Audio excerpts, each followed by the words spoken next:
Bonjour à tous, aujourd'hui nous allons parler de politique avec peut-être un des futurs membres du Grand Conseil.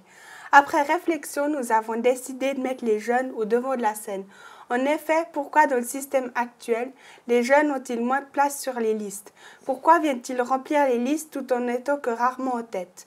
Nous n'avons pas la réponse à cette question, mais au travers du choix de nos candidats que nous allons interviewer, nous avons décidé de les mettre, eux, les jeunes, à la lumière de nos projecteurs. Nous allons donc nous intéresser aux Verts, représentés par Nicolas Frundler. J'ai réalisé quelques recherches sur vous et j'ai découvert que vous étiez chargé de recherche en bioinformatique. Qu'est-ce que c'est concrètement? Car c'est un métier du moins hors du commun. Oui, alors c'est pas, je sais pas si c'est vraiment hors du commun, mais chargé de recherche, en fait, c'était ce que je faisais l'année passée. Et maintenant, en fait, je suis administrateur de base de données, mais je travaille un peu sur les mêmes projets. Ces projets, quels sont-ils? C'est essentiellement en fait de l'oncologie, donc de la cancérologie à l'hôpital universitaire de Lausanne. D'accord.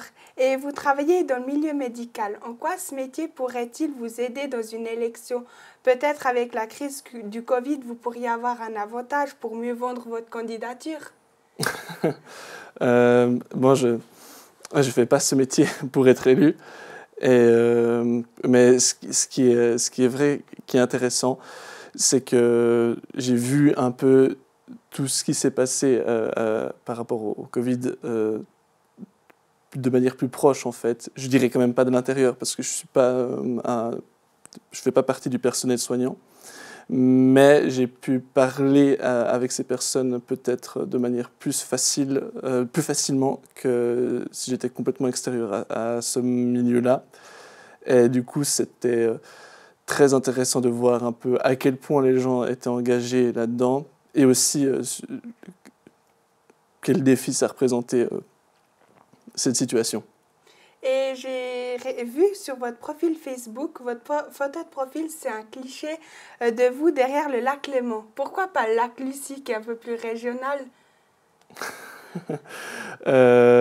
Alors, c'est une bonne question. J'ai jamais fait de shooting au lac Lucie, mais c'est vrai que c'est un paysage qui est très très beau. Et aussi avec les préalpes, c'est super. Du coup, c'est une très bonne suggestion, je vais faire ça. Une question un peu directe maintenant. Vous avez une vie apparemment épanouie, un beau métier. Pourquoi avez-vous décidé de vous lancer en politique? Euh, alors, je pense que le fait d'avoir eu une vie épanouie ou non devrait pas être un critère pour empêcher les gens de s'engager. Et, euh, et enfin, je sais pas si ça répond à votre question, mais... Oui, oui. Et maintenant, consacrons-nous à la Veuvez. Depuis quand résidez-vous en Veuvez? Alors, j'ai toujours résidé en Veuvez. J'ai juste fait une fois une année à l'étranger, dans le cadre de mes études, à la fin de mon bachelor. Mais sinon, j'ai toujours vécu à Bossonance. Donc, je vois que vous êtes un natif de la région. Et comment ça s'est passé votre arrivée sur cette liste verte? On est venu vous chercher ou c'est depuis toujours que vous avez voulu vous lancer au Grand Conseil? Alors non, au début, je voulais pas, j'y pensais pas forcément. Et puis en fait, c'est les autres personnes du parti qui ont dit euh, si tu veux, Nicolas, tu peux te mettre en liste, ce sera une super opportunité. Et du coup, je l'ai saisi. Et je suis pas tout seul. Je suis avec Monsieur Bess, Roland Bess, et puis Monsieur Goulet. Et ils sont super. Et on s'entend très bien. Et on fait quelques activités ensemble pour la campagne. Très intéressant. Et bon, vous êtes en lice. Alors, imaginons que je puisse voter. Pourquoi devrais-je vous élire, vous? Qu'est-ce qui fait que vous vous démarquez des autres candidats? Euh, je me démarque des autres candidats, premièrement, parce que je suis le seul à représenter les Vertes fribourgeoises. Et ensuite, parce que je, enfin, je suis le seul candidat des Verts et des Vertes. Et aussi, je suis... je ne sais pas à quel point ça me démarque des autres candidats, mais j'ai toujours été quelqu'un de très curieux et aussi de très autodidacte. Et du coup, c'est quelque chose en fait que j'aimerais mettre en valeur, euh, pas seulement pour moi, mais aussi pour les autres, dans un contexte politique. Et je pense que un parlement, enfin un milieu législatif, c'est une occasion idéale de faire ça. Très bien. Et qu'allez-vous apporter de plus à la Veuvez? Car notre district doit se faire une place parmi les plus importants, enfin les plus imposants. C'est vrai que la Veuvez n'est pas le district le plus grand du canton. Et elle est aussi un des districts les plus éloignés de la ville principale. Je pense représenter mon district en défendant à chaque fois les projets qui seront toujours dans l'intérêt, peut-être d'abord du district, pas forcément contre le canton, mais d'abord du district. Et je vois que vous êtes jeune, alors pensez-vous que l'âge a un impact sur la politique? Jeune, oui, après c'est relatif la barre où on met jeune ou pas jeune. Et personnellement, même si on entend souvent c'est chouette d'avoir un peu des nouvelles têtes et tout, je suis convaincu que l'âge n'est pas une catégorie politique. Et maintenant, consacrons-nous un peu à votre parti. Parti que j'ai un peu de peine à différencier parmi les autres. En quoi consiste le vôtre? Je peux peut-être vous retourner la question. Enfin, genre, qu'est-ce qui fait que vous n'arrivez pas à le différencier des autres? Enfin, quels autres, par exemple? C'est qu'il y en a tellement que des fois, on est un peu perdu parmi tous ces partis. Il y a, par exemple, le PDC, le PLR, le Centre, plein de partis et des fois, c'est un peu compliqué de les différencier. Ok, ouais. J'espère que d'une certaine manière, on sait se distinguer des autres partis. Ce que je vous répondrai, c'est que le parti des Verts et des Vertes, c'est un parti qui est très engagé dans la transition de notre société vers un monde plus durable.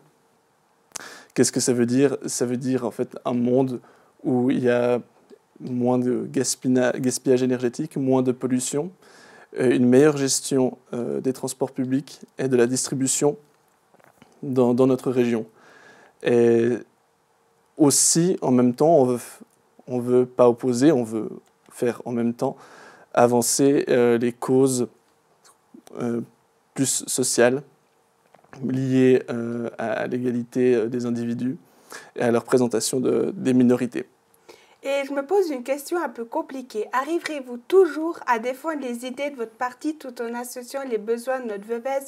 Vous ne pensez pas que vous allez être obligé, si vous êtes élu, de trahir soit les valeurs des Verts ou celles de la Veuvez à un moment donné? J'espère que j'aurai jamais besoin de trahir. Non, tout l'enjeu, c'est justement de faire concorder ces deux choses, de faire passer les intérêts du district, mais toujours en gardant en pensée mes objectifs plus liés à l'idéologie du parti. Je ne pense pas qu'il y aura souvent l'occasion d'opposer les deux. Ben, j'espère pour vous. Et donc, il faut trouver une certaine harmonie pour faire passer des projets ou des lois. Quels projets ou idées pensez-vous défendre et proposer pour la Veuvez avec la complicité de tous les candidats et candidates bientôt élus? Enfin, quel projet voulez-vous vraiment mener à terme? Un des projets que j'avais un peu... Enfin, c'est pas un projet défini, mais c'est un peu une idée que j'avais choisie et puis que j'aimerais développer plus. C'est tout ce qui est lié au circuit de distribution court, en tout cas dans les lieux professionnels de l'administration ou dans les écoles et tout. Pour être plus clair, c'est partout où il y a un restaurant professionnel ou une cantine. Il faudrait, selon moi, toujours privilégier des producteurs en fait, locaux, c'est-à-dire des producteurs du district, du canton, et ensuite du pays. D'accord, j'espère que ça pourra se faire.